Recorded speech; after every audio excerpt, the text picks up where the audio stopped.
हमारे चैनल को सब्सक्राइब करें और बेल आइकन दबाएं। मैं इंस्पेक्टर बलबीर सोलंकी आप सबका स्वागत करता हूं। जो काम अच्छे मकसद के लिए किए जाते हैं उन्हें पहचान मिले ना मिले, लेकिन उन्हें करने वालों की कद्र और कद हमेशा ऊंचा होता है। बदलने की फितरत तो झूठ और मक्कारी की होती है। सच्चाई और ईमानदारी तो हर दौर में एक जैसी होती है। क्राइम पेट्रोल दस्तक फिर से लाने का मकसद अब भी वही है। मकसद बताना नहीं, बचाना है। पछताने वाले अक्सर ये कहते हैं कि मुसीबतें दस्तक देकर नहीं आती, लेकिन एक ना एक दस्तक होती जरूर है। लेकिन जैसे कान में कोई रुई ठुस जाती है, वो दस्तक होते हुए भी हमें सुनाई नहीं देती, हम देखकर भी उसे अनदेखा कर देते हैं। उधर फेंक और फिर ऐसे। अरे दीपू क्या कर रहा है, ये देख। इसको ऐसे नहीं, ये देख, ऐसे ऐसे।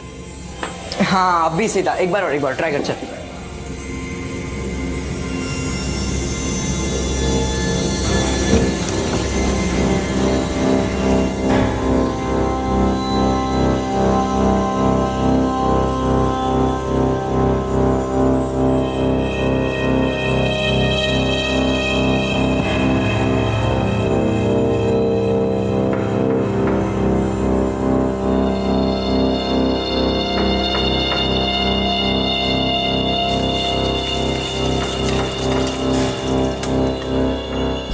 रिश्तों में भरोसा और मोबाइल में नेटवर्क ना हो तो लोग गेम खेलने लगते हैं। रिश्तों में भरोसे का रिचार्ज ना हो तो मोबाइल के बैलेंस की तरह आप खत्म।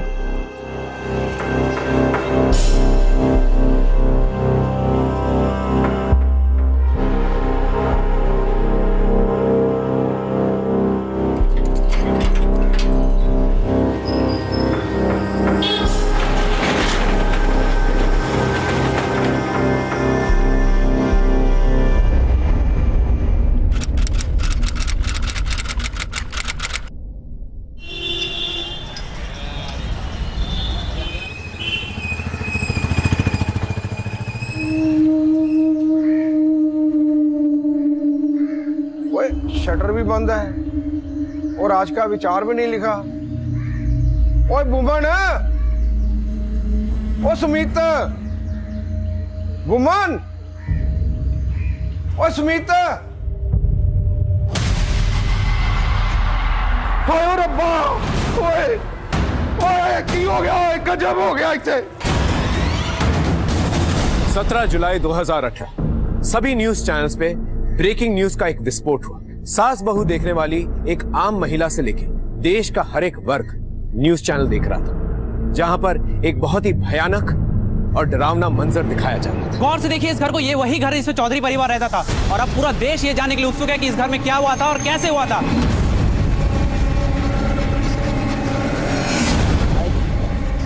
और ये पुलिस आ गई, अब इनसे सवाल करना चाहेंगे आज। No question please, no question, no question.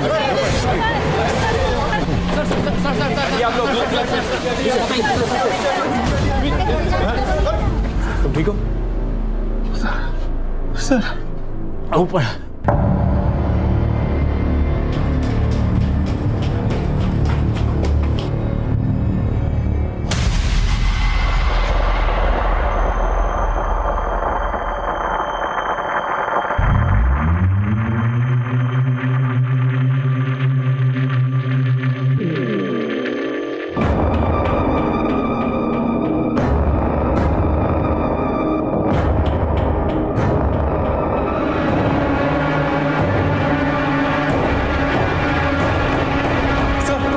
Sir ये अंदर भी एक लाश है। सर ये देखिए।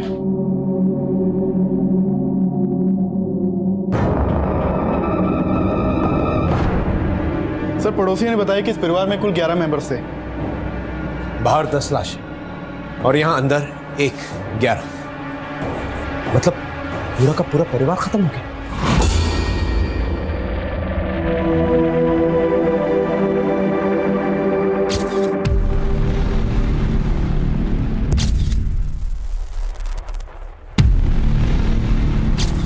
इस आदमी के पांव ऑलमोस्ट जमीन को छू रहे हैं और इसके हाथ भी खुले हुए हैं।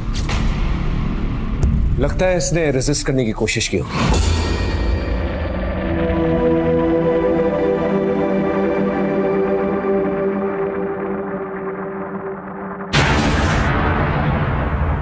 और बाकी के लोग बचने की कोशिश नहीं कर पाए।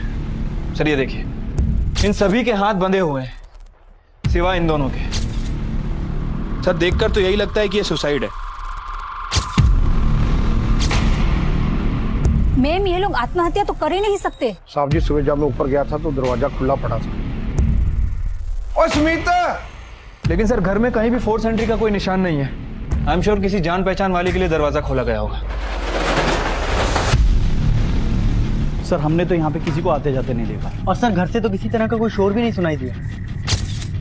इसे फॉरेंसिक जांच के लिए भेज दो। ठीक है सर। दुबे सर अंदर एक कमरे में 9 मोबाइल फोन एक साथ मिले हैं। सर ये देखिए सर, सारे फोन स्विच ऑफ हैं। ये इन 11 मेंबर्स के ही हो, लेकिन एक बात समझ में नहीं आ रही, ये सारे के सारे उस कमरे में मारे गए और उनके फोन यहाँ हैं। सर घर में चोरी लूटपाट ऐसा कुछ दिख नहीं रहा है, क्योंकि बॉडीज में भी ज्वेलरी एज इट इज थी। एक काम करो, बॉडीज का पंचनामा करवा और उसे पोस्टमार्टम के लिए भेजो, और ये सारे के सारे फोन्स जो है ना टेक्निकल डिपार्टमेंट में भेजो, शायद हमें कोई क्लू मिल जाए। सर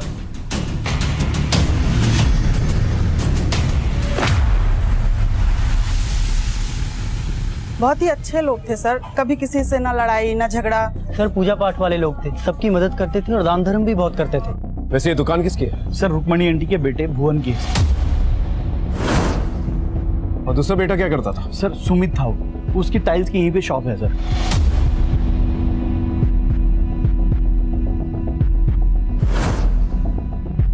सर दोनों भाइयों में इतना प्यार था, दोनों मतलब एकदम मिलनसार। और भुवन तो मतलब माय डियर वाला आदमी था सर। बात बात में हंसना, ताली मारना, जोक मारना उसकी आदत थी सर। अरे नरेश भाई, लगता है दिमाग चोरी हो गया। अरे किक मारने से पहले पेट्रोल तो ऑन कर लो अपना। रिजर्व में है फिर भी ना स्टार्ट हो रही है। फिर तो दिमाग नहीं पेट्रोल ही चोरी हुआ है। जाके भराओ। लेकिन सुमित अपने काम में रिजर्व रहता था, लेकिन सर वो भी बहुत ही अच्छा इंसान था, और पूरी फैमिली इतनी अच्छी थी, पता नहीं किसने ये सब किया।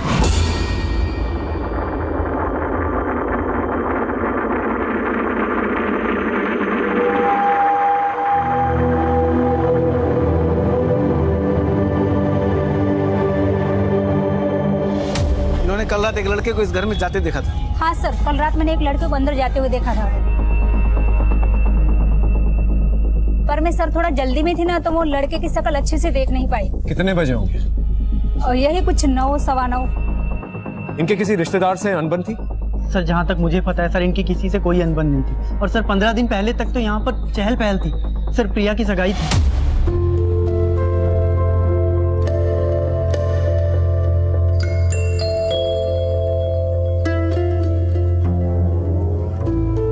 सर पूरा परिवार बहुत खुश था। आंटी का बड़ा बेटा और छोटी बेटी, वो तो हफ्ता भर पहले तक यहीं थे। रुक्मणी देवी के और 2 बच्चे थे? जी सर। सर ये लोग पहले जोधपुर में रहते थे और करीब 30 साल से यहाँ पर रह रहे थे। सर इनका बड़ा बेटा अभी भी जोधपुर में ही रहता है, और सर एक छोटी बेटी है जिसकी बहुत पहले शादी हो गई थी। सर वो सोनीपत में रहती है। क्या नाम है उनके? सर बेटे का नाम सुरेश है और बेटी का नाम सुनीता। अंदर कुछ सस्पिशियस नहीं मिला है। तो एक काम करो, ये सब कुछ सील करवा दो।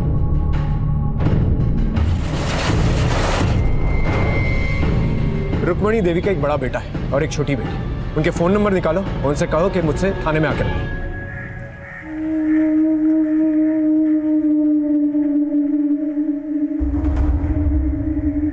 सर ये हत्या है, खत्म कर दिया सबको, हार दिया सबको। हम भी यही मान के चल रहे हैं सुनीता जी, लेकिन ऐसा कोई क्यों करेगा? कुछ समझ में नहीं आ रहा, पता नहीं कौन करेगा, पर है ये मर्डर ही। देखिए सुनीता जी, कोई भी चीज बिना मकसद के नहीं की जाती, चाहे वो रुपए पैसों की बात हो, जायदाद की, या फिर कोई इमोशनल मैटर। हर चीज के पीछे कोई ना कोई मकसद जरूर होता है। आप ठंडे दिमाग से सोच के बताइए, इसके पीछे किसका मकसद हो सकता है?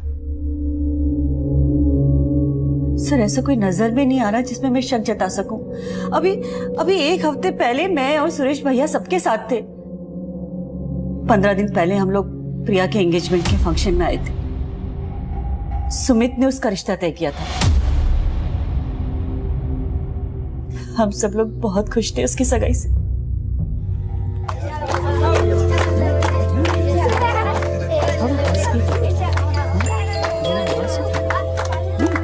हाँ भाई, दोनों माँ बेटी में क्या खुसुर फुसुर चल रही है? कुछ नहीं सुनेगा। सालों बाद खुशी आई है तो दिल में थोड़ी घबराहट सी हो रही है, कहीं कोई चूक ना हो जाए। जब तक बेटी विदा ना हो जाए ना, तब तक हर माँ के दिल में घबराहट होती है। अरे भैया, ये थाल में कबाब के साथ सफेद सा दही क्यों रख दिया? दीदी दही नहीं है, ये सॉस है, इसे डिप कहते हैं। हाँ हाँ पता है। सुनो, पहले लड़के वालों को देना। हाँ अरे स्टार्टर्स बहुत हो गए दीदी, इनसे पेट थोड़ी ना भरना है। सादिक, मैडम सुनो, खाना जल्दी शुरू करवाओ, 10 बजे से पहले पार्टी खत्म करनी है, मालूम है ना? जी मैडम। चल जल्दी करो सादिक। हाँ सादिक? ये सादिक कौन है? सादिक सुमित की दुकान में काम करता है।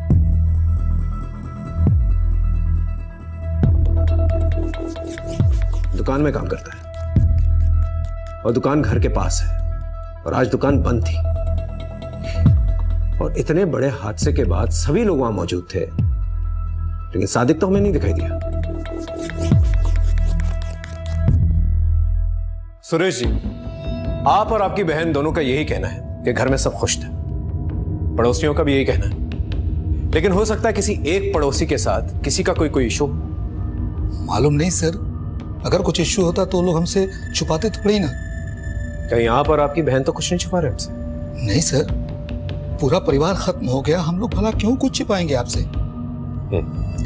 सुमित और भुवन के काम से रिलेटेड कोई इशू? कह नहीं सकता सर, लेकिन कोई तो होगा जिसने इस तरह से सबको खत्म कर दिया। खत्म कर दिया सर।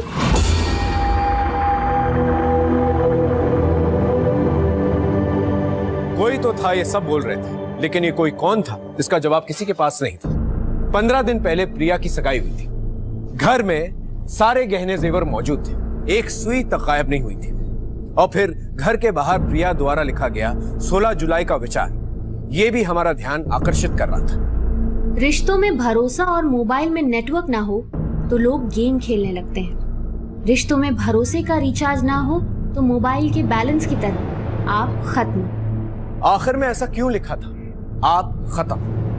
इसका राज जानना इसलिए भी बहुत जरूरी था क्योंकि वाकई में पूरा का पूरा परिवार जो है खत्म हो चुका था। या ये एक महज इत्तेफाक था कि किसी ने ये विचार कॉपी करके दीवार पर लिख दिया, या वाकई इस विचार के पीछे कोई सोची समझी साजिश थी? सर, जिस औरत ने उस रात लड़के को देखा था वो भगत ढाबे का डिलीवरी बॉय है, उसे बुला लिया। साहब, उन्होंने ऑर्डर किया था, वही डिलीवर करने गया था सर, और फिर मैं चला गया था साहब। और तेरा वो फूड पार्सल खा के 11 लोग ऊपर चले गए। क्या खिलाया था उन्हें? साहब, उन्होंने जो ऑर्डर किया था सर, मैंने वही दिया था। क्या ऑर्डर किया था? रोटी सब, रोटी 22 रोटी।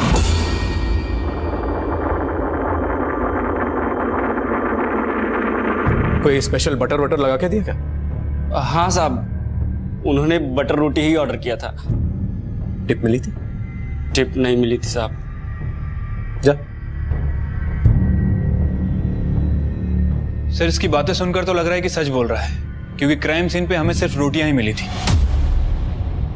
और वो भी आधी खाई बिना किसी सब्जी के। अब पूरी की पूरी फैमिली जो है डाइटिंग पे तो हो नहीं सकती।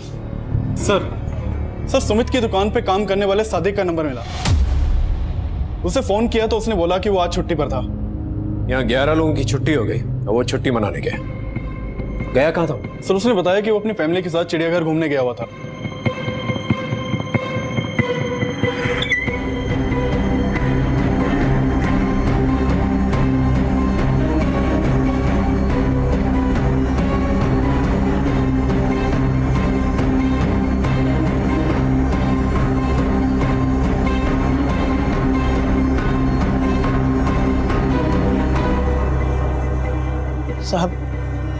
साहब, सच में मुझे नहीं पता था कि वहां पे इतना बड़ा कांड हो गया है।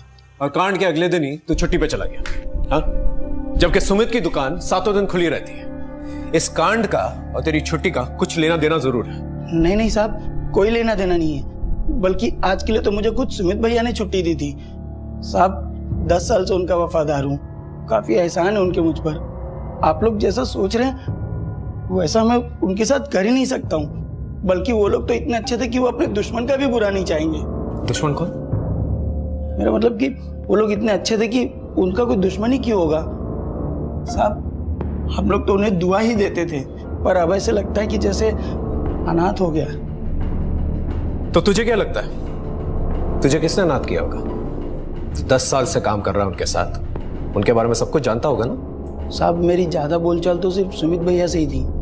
घर में वही सबसे ज्यादा धार्मिक थे। काम के वक्त भी उनका पूजा पाठ का काम चलते ही रहता था।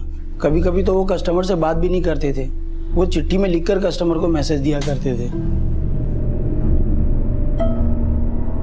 आप अपना नंबर दे दीजिए हमें, उस माल के बारे में कल तक सुमित भैया आपको बता देंगे। तुम्हारे बॉस सुमित का किसी कस्टमर से झगड़ा, अनबन ऐसा कुछ हुआ? अनबन? नहीं साहब, ऐसा तो कभी कुछ झगड़ा वगड़ा नहीं हुआ, लेकिन साहब एक बार। बोलो, सुन रहा हूं। साहब वो सुरेश भैया। पंकज, मैं तेरे जैसा बेवकूफ नहीं हूं, समझा? क्या चल रहा है सब? क्या बंद करूं? पापा के जीते जी तो आपने कभी उनकी परवाह नहीं की, मरते दम तक वो आपको बुला रहे थे यहां, लेकिन अब क्या? नहीं बोल बोल बोल, क्या? बस कर सुरेश, चिल्ला चिल्ला के इस घर की शांति भंग मत कर। हाँ मेरी बात सुनो। बस। लेकिन साहब मुझे ये नहीं पता कि सुरेश भैया सुमित भैया से किस बात पर झगड़ा कर रहे थे।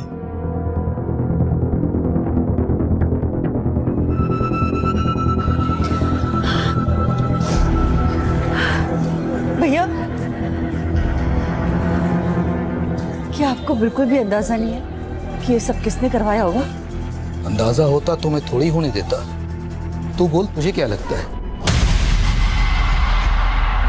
सुनीता और सुरेश को फायदा तो हुआ, अब पूरी की पूरी जायदाद तो उनकी है। सुनीता, सुरेश और वो डिलीवरी बॉय, उनको इन्वेस्टिगेट करो। और क्राइम सीन पे वो जो 9 मोबाइल फोन्स मिले थे ना, उन्हें चेक करो। घर में सर 2 ही लोग थे जो मोबाइल फोन यूज नहीं करते थे, शुभम और दीपू। सर प्रॉब्लम यह है कि वो 9 के 9 फोन अभी तक लॉक है। वैसे हमारी एक टीम उन्हें खुलवाने की कोशिश कर रही है। उन लोग थे तो क्या हुआ, नंबर तो होंगे, उनकी कॉल हिस्ट्री और कॉल रिकॉर्ड्स निकालो, शायद कोई लीड मिल जाए। ठीक है सर। गाजियाबाद के चौधरी परिवार के 11 सदस्यों की मौत के बाद से इस इलाके में डर का माहौल है। लोग इस घर को भूत, प्रेत और आत्माओं का घर बता रहे हैं। एक तरफ जहां पुलिस इन संदिग्ध मौतों की वजह ढूंढने में व्यस्त है, वहीं इन अफवाहों से यहां खौफ का माहौल गर्म है। ये इस दशक का वो सनसनीखेज केस है जो कई दशकों तक एक डरावनी कहानी की तरह याद किया जाएगा। अब तक का जितने भी सस्पेक्ट्स हमने सोचे थे, उनके खिलाफ फिलहाल कोई सबूत नहीं मिला था हमें, लेकिन ऐसे कई सवाल थे जिनका जवाब हमें नहीं मिला था। सुमित और उसकी बीवी रीना के हाथ खुले हुए थे। भुवन के हाथ जिस वायर से बांधे गए थे वो खुल चुके थे। रुक्मणी की लाश फर्श पे पड़ी हुई थी, आधी खाई हुई रोटियां और एक साथ एक जगह पर 9 मोबाइल फोन। हमें एक ब्रेक थ्रू की जरूरत थी, इसलिए हमने फैसला किया कि हम ड्राफ्ट मैपिंग करेंगे। हम क्राइम सीन की ड्राफ्ट मैपिंग करेंगे। विक्टिम्स की हाइट, फ्लोर और सीलिंग का फासला, मुंह और आंख पे बंधी पट्टियां और वो तार जिससे हाथ बांधे गए थे और वो फांसी का बंधा, इन सब के मेजरमेंट्स निकाला। हम ये पूरा का पूरा क्राइम सीन जो है दोबारा रिक्रिएट करेंगे। ओके सर, को वो क्राइम सीन रिक्रिएट? क्यों, कोई प्रॉब्लम? नहीं सर, मतलब सर प्रॉब्लम तो कुछ नहीं है, लेकिन सच बात तो है कि इनमें से कोई भी दोबारा उस घर में नहीं जाना चाहता।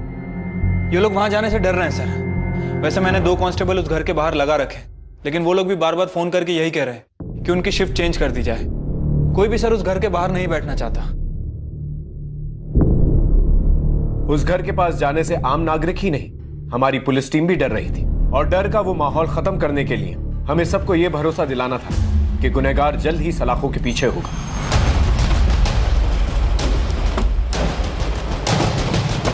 ड्राफ्ट मैपिंग के जरिए हम क्राइम सीन को क्रिमिनल के नजरिए से देखने की कोशिश करते हैं और क्राइम को उस तरह से रिक्रिएट करते हैं जिस तरह से उसको अंजाम तक पहुंचाया गया। ऐसा करके हम ये जानने की कोशिश कर रहे हैं कि उन 11 लोगों को किस तरह से मारा गया होगा और उनको मारने वाले उस घर में आए तो कहां से आए होंगे।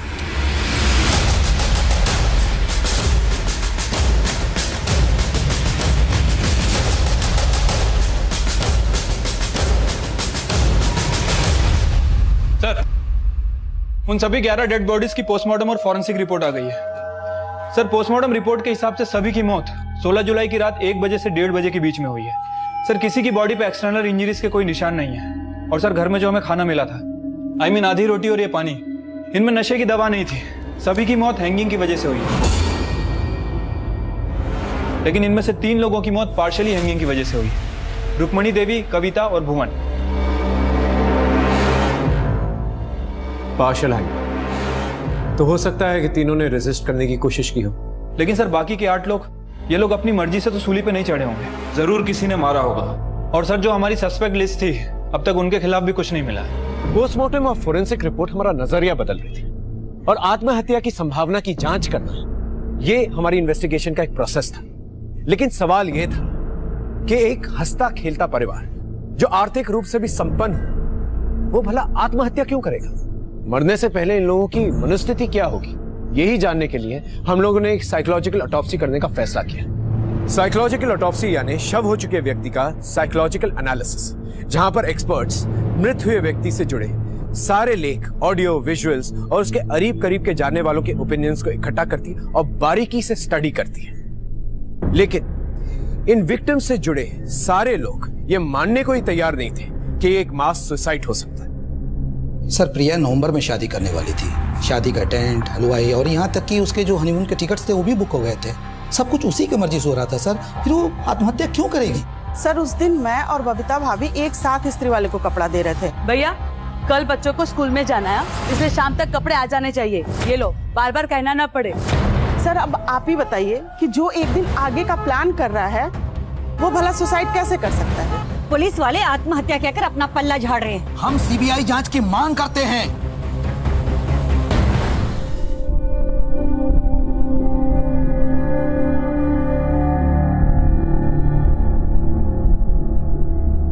शर्मा। हाँ सर। ये पाइप्स की फोटो कहाँ की है? सर ये घर के पीछे वाली दीवार पे लगे हुए हैं। वैसे मैंने इस बारे में पड़ोसियों से पूछताछ की है।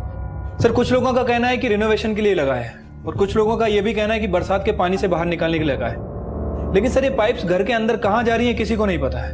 और कुछ लोग तो ये भी कह रहे हैं कि डेकोरेशन करवाया। ये कैसा डेकोरेशन? देखकर ही अजीब लग रहा है। सर एक और अजीब बात है, वो लोग घर में जहाँ पूजा पाठ करते थे वहां पे हमें 9 रजिस्टर मिले हैं।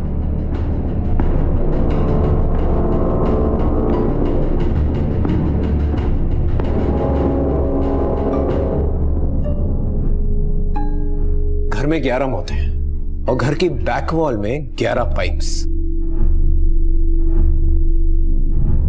शर्मा जरा पता लगाना ये पाइप्स किस मिस्त्री ने लगा है, फिर शायद हमें पता चल जाएगा कि पाइप्स लगाने का मकसद क्या है। ठीक है सर। सुन, उन पाइप्स को कैप्चर करके मुझे फ्रेम में इंक्लूड कर, ठीक है? तो जैसा कि आप देख सकते हैं इन 11 पाइप्स को, हम चौधरी परिवार के घर के पीछे खड़े हैं और इस राज को खोलने वाले हम पहले मीडिया चैनल हैं। चौधरी परिवार के घर पे लगे इन 11 पाइप्स ने इस केस को और भी सनसनीखेज बना दिया है। आखिर इन 11 पाइप्स के यहाँ लगे होने का राज क्या है? क्या ये राज चौधरी परिवार की सामूहिक मौत से जुड़ा है? 11 लोग एक साथ आत्महत्या करें, ऐसा तो हो ही नहीं सकता है। ये मर्डर है, मर्डर। आइए सर, ये कुंवर लाल है, इन्होंने उस घर में 11 पाइप लगाए थे। ये 11 पाइप सुनने लगे थे? हाँ साहब, मुझसे 11 पाइप लगाने के लिए कहा गया था तो मैंने 11 पाइप लगा दिए थे। किसने कहा था लगाने के लिए? सुमित भाई ने कहा था जी। सुमित जी? ये सुमित? हाँ साहब, इन्होंने ही कहा था। मैं तो खुद हैरान हूं कि इन्होंने 11 ही पाइप क्यों लगवाए थे। वेंटिलेशन के लिए पाइप? अरे भाई, इससे अच्छा खिड़की लगवा लें। पाइप लगाने से क्या होगा? तेरी अकल नहीं चाहिए, समझा? जितना बोला उतना कर। साहब फिर मैं क्या करता? जैसा इन्होंने बोला मैंने वैसा कर दिया। ठीक है, तुम जा सकते।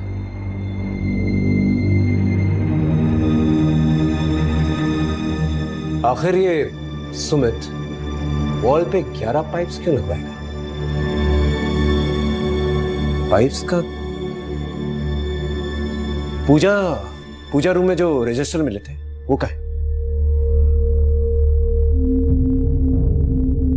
सर इन रजिस्टर को पढ़ने के बाद सुमित की मानसिक स्थिति के बारे में बहुत कुछ पता चलता है। ये रजिस्टर वो रोज ही लिखा करता था। हाँ सर, ये देखिए सर, उसने एक अजीब बात लिखी है। मैं गूंगा हूं बाबा, मेरी आवाज बन जाओ। सादिक ने कहा था कि सुमित अक्सर जो है मौन व्रत रखा करता और कस्टमर से बात करने के लिए चिट पे लिख के बातें करता था। लेकिन उसने कभी इस बात का जिक्र नहीं किया कि वो गूंगा था।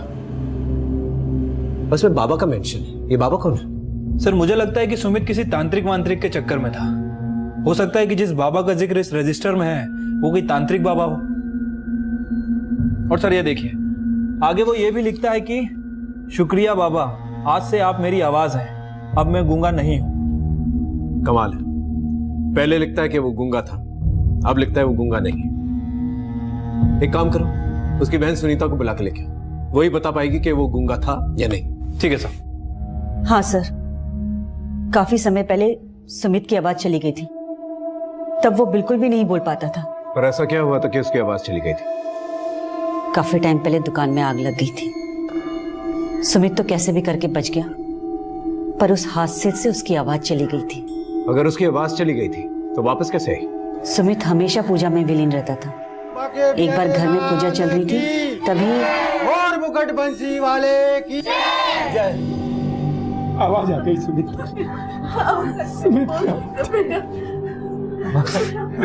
माँ, ये सब बाबा का चमत्कार है। बाबा? किस बाबा की चमत्कार की बात कर रहा था? सर शायद वो ऊपर वाले के चमत्कार की बात कर रहा होगा। नहीं, सुमित बार बार अपने रजिस्टर में किसी बाबा का शुक्रिया अदा कर रहा है। रजिस्टर? हाँ। कैसा रजिस्टर?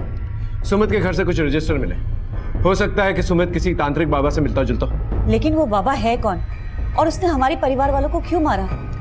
हमें लगा था शायद इस बाबा के बारे में आप जानती होंगी, लेकिन वाकई में आप कुछ नहीं जानते, या फिर आप हमसे कुछ छुपा रहे हैं। सर सुमित ने अपने रजिस्टर में जिस बाबा का जिक्र किया था, मैंने उसके बारे में मोहल्ले में पूछताछ की, लेकिन सर किसी के बारे में कुछ पता नहीं चला। लेकिन सर शुभम और ध्रुव, इन दोनों का क्लासमेट उसी मोहल्ले में रहता है। उसने बताया कि ये दोनों बच्चे भी उस बाबा के बारे में बात किया करते थे। अंकल, शुभम और दीपू भी बहुत पूजा करते थे। हर संडे सुबह सुबह वो सूर्य को जल देते थे और शाम को 6:30 बजे खेल छोड़कर चले जाते थे। और अंकल, एक दिन तो मैंने उन्हें रुकने के लिए भी कहा, लेकिन शुभम बोला नहीं, बाबा आने वाले हैं। इसका मतलब इनके घर में कोई तांत्रिक बाबा का आना जाना था। शायद उस दिन भी कोई बाबा आया। सर उस घर में जो 9 लॉक्ड मोबाइल फोन मिले थे, हमने उन सबको खुलवाया। उनमें से सुमित के फोन में कुछ अजीब सी चीजें मिली हैं।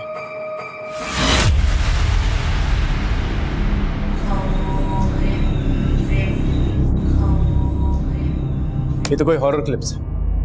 ये पक्का है कि सुमित किसी तांत्रिक के चक्करों में था। किसी पर तो इसका विश्वास था। इसके कॉल रिकॉर्ड्स दोबारा चेक करो, शायद उस तांत्रिक के साथ फोन पे टच में। सर जी, पूजा पाठ वाले लोग जरूर थे, लेकिन अंधविश्वासी नहीं हो सकते।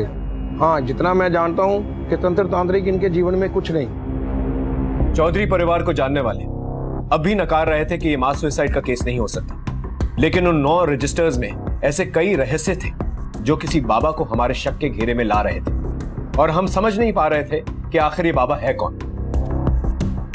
बाबा, आपके सुझाव से मैंने उस ग्राहक को उधार में माल दे दिया, और उसने सब चुकता भी कर दिया, और अब उसने मुझे एक बहुत बड़ा ऑर्डर दिया है। बाबा, आपकी कृपा से मेरा व्यापार दिन दुनी रात चौगुनी तरक्की कर रहा है।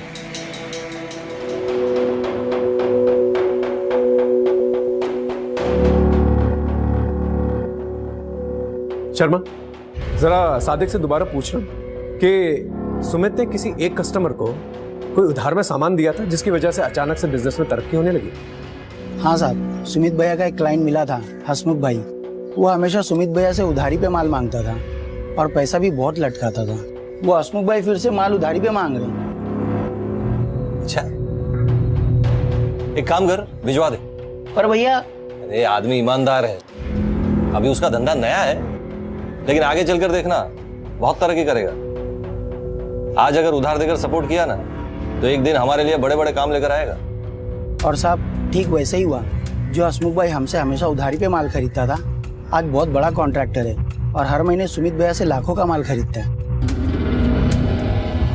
बाबा, आपके कहने पे मैंने चीनू से कहा कि वो साइंस छोड़ के कॉमर्स ले ले। उसने ऐसा किया और चमत्कार हो गया।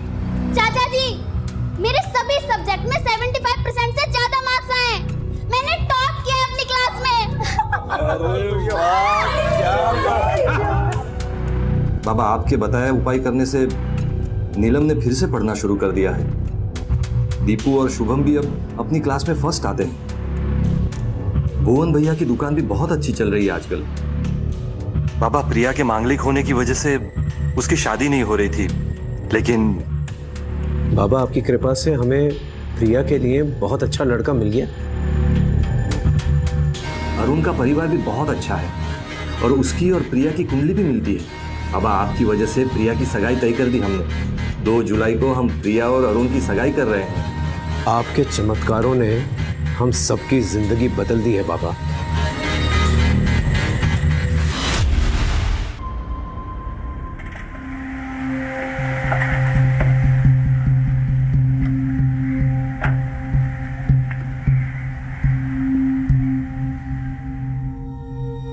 सर, हमारा रिश्ता तो हमारे घर वालों ने ही तय किया था। और तुम इस रिश्ते से खुश थे? हाँ सर, और प्रिया भी इस रिश्ते से बहुत खुश थी सर। हेलो, क्या सिर्फ लहंगे का ही फोटो भेजा? मुझे तो लगा था तुम एकदम तैयार होकर दुल्हन की तरह फिर अपना फोटो भेजोगी। वो शादी वाला जोड़ा ना शादी के दिन तक कोरा रखते हैं, इसीलिए नहीं पहना। तो सगाई के बाद तुम कॉन्स्टेंटली टच में थे प्रिया के? सगाई के बाद प्रिया से मेरी सिर्फ 3 ही बार बात हो पाई, और हर बार सर हम इंट्रोडक्शन से आगे बढ़े ही नहीं। ठीक है, तुम जा सकते हो।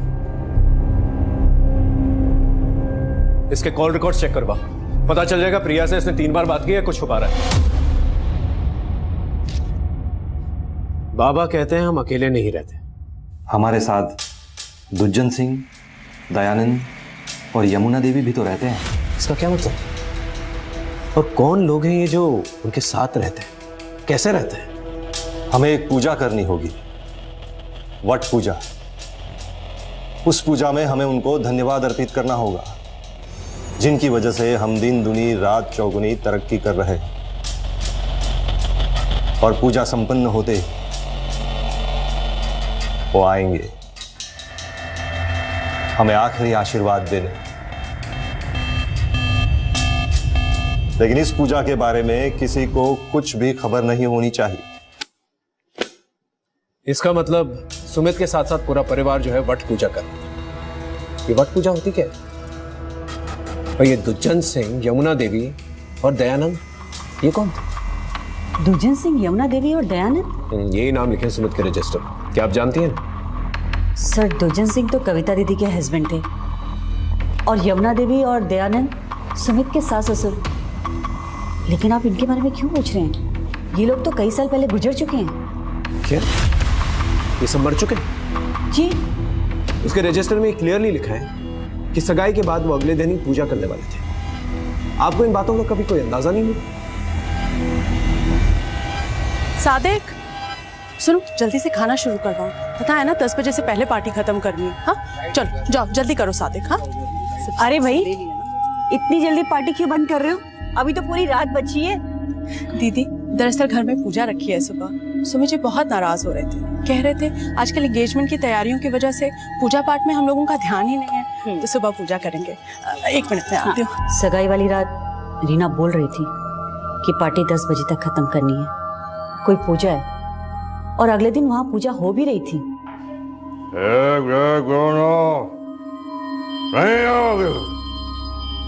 काम करो। मैंने माँ से पूछा भी था। हाँ बोल बेटा, क्या बात है? माँ, ये सुमित को क्या हो गया? वो ऐसा क्यों कर रहा है?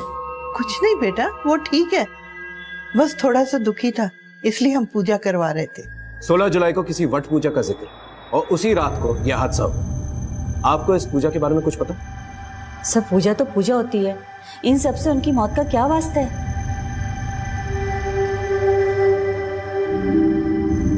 सर, मैं भी नहीं समझ पा रहा हूँ उन बातों का सबकी मौत से क्या वास्ता हो सकता है। लेकिन एक बात है जिसके बारे में मैंने आज तक नहीं सोचा, क्यों इतना भयानक रूप ले लेगी? कौन सी बात? सर, सुमित ने एक बार मुझसे कहा था कि उसमें पापा आते हैं। आप मेरा विश्वास कीजिए भैया, पापा मेरे अंदर बैठे हैं, वो हम सबका भला कर रहे हैं। क्या बात कर रहा है? अरे ये अंधविश्वास है। लेकिन मुझे विश्वास है भैया, हमारी तरक्की पापा की वजह से ही हो रही है। अरे तरक्की तुम लोगों की मेहनत के कारण हो रही है और कुछ नहीं, समझा? लेकिन पापा का सपोर्ट भी है भैया, आप भी विश्वास कीजिए, पापा आपसे मिलने के लिए बेचैन हो रहे हैं। अंकल, मैं तेरे जैसा बेवकूफ नहीं हूँ, समझा? क्या चल रहा है सब? क्या बंद करूं? पापा के जीते जी तो आपने कभी उनकी परवाह नहीं की। मरते दम तक वो आपको बुला रहे थे यहाँ, लेकिन अब क्या? नहीं बोल बोल बोल, क्या? बस कर सुरेश। मैं तब भी उसे समझाया था कि अंधविश्वास से दूर रहा कर, और उस दिन से वो मुझसे कटने लगा था सर।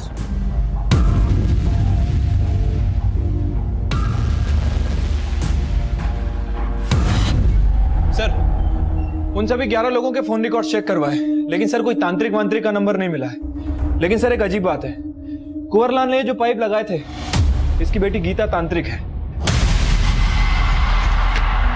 तो कुंवरलाल की बेटी तांत्रिक है?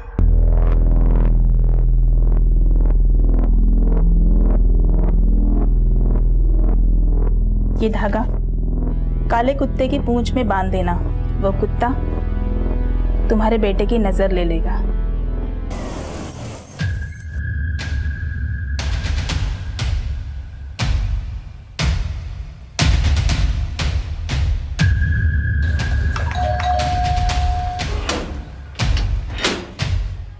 गीता कहाँ है? सर, मैं तांत्रिक जरूर हूँ, लेकिन सुमित या उसके पूरे परिवार वालों को मैं टोना टोटका नहीं बताया करती थी। साहब, मेरी बेटी ने 11 पाइप लगवाने के लिए नहीं कहा था, वो तो सुमित भाई ने खुद लगवाए थे। सुमित अक्सर तुम्हें फोन किया करता था, उसके रजिस्टर में क्या लिखा है ये तो तुम्हें पता ही होगा। कौन सा रजिस्टर? वही रजिस्टर जिसमें वो किसी बाबा का जिक्र कर रहा है। साहब, नहीं गीता का बाबा हूँ, लेकिन मैं तो कारीगर हूँ। सर, सुमित रजिस्टर में जरूर अपने बाबा यानी कि अपने फादर की बातें कर रहा होगा। कुछ साल पहले सुमित ने उनसे जुड़ी एक बात मुझे बताई थी। गीता माँ, मेरे बाबा गोपाल चौधरी मेरे अंदर रहते हैं, वो जैसा बोलते हैं मैं वैसा करता हूँ। ये क्या बोल रहे हो? ऐसा कुछ नहीं होता। ऐसा कैसा कुछ नहीं होता? हो रहा है मेरे साथ। बैठे बाबा अंदर।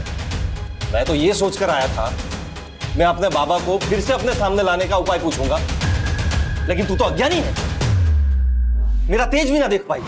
सर, मैं खुद उसका पागलपन देख के डर गई थी, लेकिन एक बात पक्के से कह सकती हूँ कि सुमित उन रजिस्टर में जिस बाबा की बातें लिख रहा था वो उसके फादर गोपाल चौधरी ही है, जिनका कई साल पहले देहांत हो गया। सर, ये भी तो हो सकता है कि तांत्रिक गीता सच बोल रही हो। मतलब? सर, सुमित की आवाज वापस आती है उसके पिता के मरने के बाद, और वो अपनी डायरी में किसी बाबा को धन्यवाद देता है। सर, थोड़े समय के लिए मान लें कि ये बाबा और पिता एक ही हैं। सर, मुझे तो तुम्हारा कहने का ये मतलब है कि वो अपने मरे हुए पिता को धन्यवाद दे रहा डायरी में? हाँ सर, हो सकता है, क्योंकि सर सुमित के मोबाइल में हमें ऐसे वीडियोस मिले हैं जिसमें आत्माओं को अपने पास बुलाने की बातें कही गई हैं। सर, मुझे लगता है कि सुमित की मानसिक स्थिति ठीक नहीं थी, उसका अंधविश्वास ही पूरे परिवार को ले डूबा। लेकिन ये कैसे हो सकता है? किसी एक के कहे पे 2 विश्वास कर सकते हैं, 3 विश्वास कर सकते हैं, पूरे 10 के 10 लोग। ये रजिस्टर सुमित ने ही लिखे थे, ये जानने के लिए हमने एक हैंडराइटिंग एक्सपर्ट को बुलवाया और सुमित की दुकान से बिल बुक्स और लीगल डॉक्यूमेंट्स मंगवाए ताकि हम उस रजिस्टर से कंपेयर कर सकें, जिससे हमें पता चल गया कि वाकई में ये रजिस्टर सुमित ने ही लिखे थे। सुमित के रजिस्टर से यह पता चल चुका था कि उसकी मानसिक स्थिति ठीक नहीं थी, वो एक भ्रम और अंधविश्वास में जी रहा था। लेकिन सवाल यह था, उसका ये अंधविश्वास 11 लोगों की जान कैसे ले सकता था?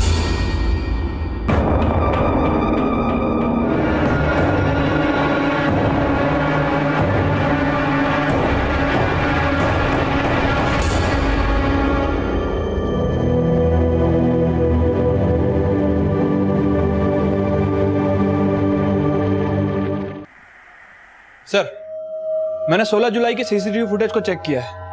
परिवार के अलग अलग सदस्यों का फुटेज अलग अलग कैमरों में कैप्चर हुआ है। ये तो वही स्टूल है जो लाश के पास बरामद हुआ।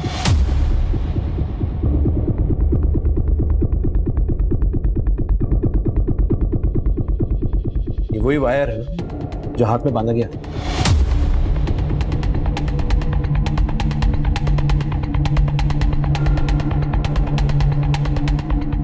ये कोई पूजा का सामान लेके जा रहा है ना? ये सारा सामान जो ये लोग अंदर लेके गए हैं वो आत्महत्या में इस्तेमाल हुआ है। इसका मतलब इन्हें पता था कि ये लोग क्या करने जा रहे हैं। तो सुमित की डायरी में भी ऐसे कुछ लिखा है। बाबा दुर्जन सिंह जी, दयानंद बाबा और यमुना देवी का धन्यवाद करने के लिए हमें एक पूजा करनी होगी। और ये पूजा प्रिया की सगाई के अगले दिन से सारे मेहमानों के चले जाने के बाद 10 जुलाई की रात से आरंभ होगी। इस वट पूजा में हमें वट वृक्ष की लताओं की तरह लटकना है और फिर उन 11 पाइप्स के जरिए अंतरिक्ष से हमारे अंदर अद्भुत शक्तियां आएगी। तो सिर्फ 11 पाइप्स नहीं, हम 11 की शक्तियों का आगम स्थान है। 4 सीधे पाइप्स भुवन, शुभम, दीपू और मेरे लिए, और बाकी के 7 नीचे झुके हुए पाइप्स आप सब औरतों के लिए।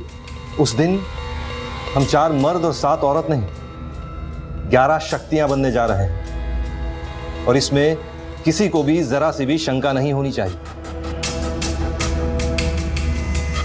पैर की तकलीफ के कारण मां की साधना जमीन पर होगी और बाकी हम सब वटवृक्ष की लताओं की तरह लटकेंगे और फिर ग्लास में रखे पानी का रंग बदलेगा।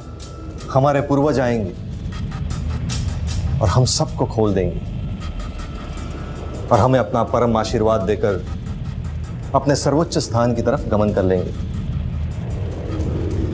लेकिन इस विधि में कोई गलती ना हो, इसलिए हमें अभ्यास करना होगा।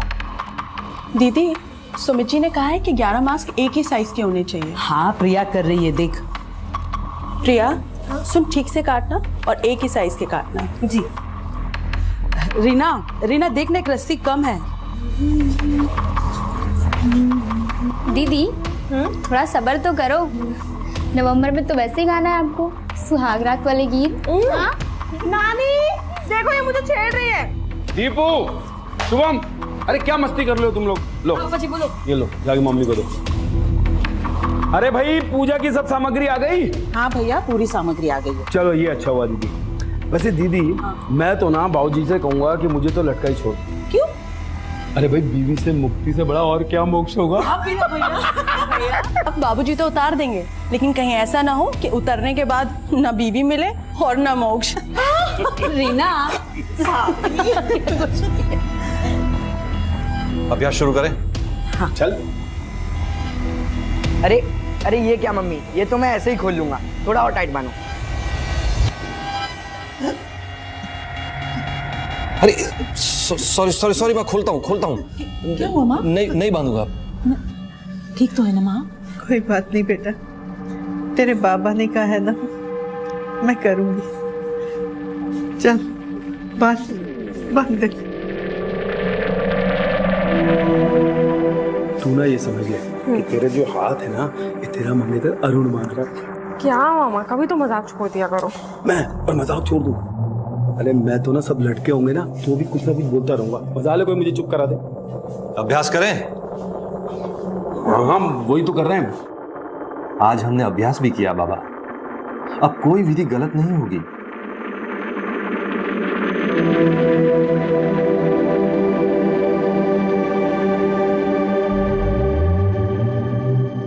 सोलह जुलाई को हम वो पूजा संपन्न कर लेंगे।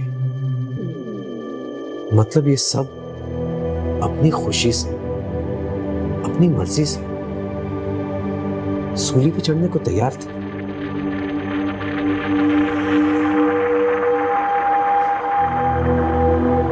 सोलह जुलाई की रात शुरू की गई पूजा रात के 1 बजे तक चलेगी।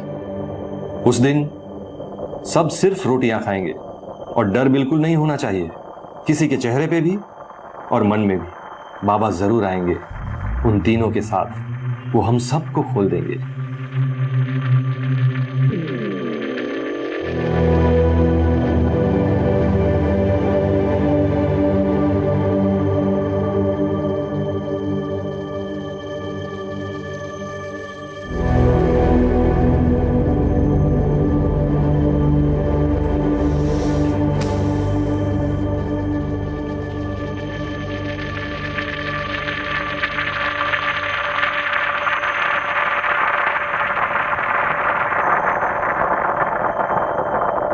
अरे दीपू, क्या कर रहा है? ये देख, इसको ऐसे नहीं, ये देख, ऐसे ऐसे।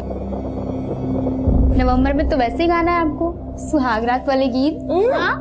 नानी देखो ये मुझे छेड़ रही है।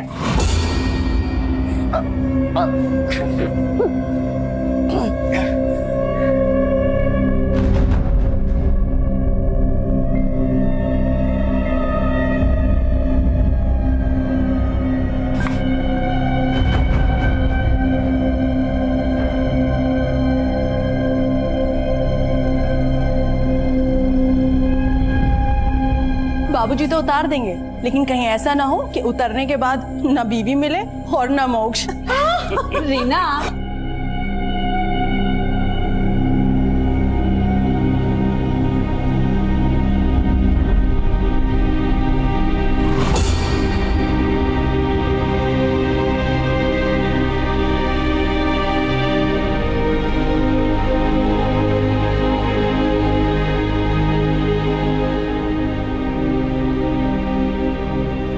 इस वट पूजा में हमें वट वृक्ष की लताओं की तरह लटकना है।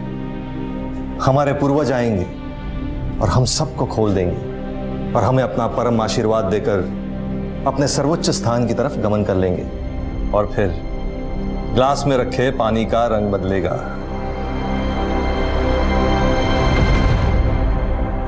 मेरे करियर में मास सुसाइड का ये केस पहला था, लेकिन इससे पहले सवाई माधोपुर में 2013 में ऐसा कुछ हो चुका था, जहां पर एक ही परिवार के 7 सदस्यों ने अंधविश्वास में लड्डू में साइनाइड मिलाकर खा लिया था, यह सोचकर कि ऊपर वाला आकर उन्हें बचाएगा। और यही नहीं, उन्होंने ये पागलपन वीडियो पे रिकॉर्ड भी किया, ये सोच के कि ऊपर वाला उस वीडियो में कैप्चर हो जाए। सुमित ने भी ऐसे कई भ्रम अपने घर वालों को दिए थे, और क्योंकि उसके घर वाले ये मान चुके थे कि सुमित में बैठे बाबा सबका भला कर रहे हैं, इसलिए बिना सोचे समझे सबने मिलकर मौत को गले लगा लिया। अगर भरोसे से भरोसेमंद इंसान भी आपको कहे कि आप अपना दिमाग साइड में रखकर उसकी कही कोई भी बात को पत्थर की लकीर मान लें, तो समझ लीजिए कि यह दस्तक है उस तबाही का जिसमें पूरा चौधरी परिवार खत्म हो गया। लेकिन सवाल यह है, क्या इस अंजाम को रोका जा सकता था?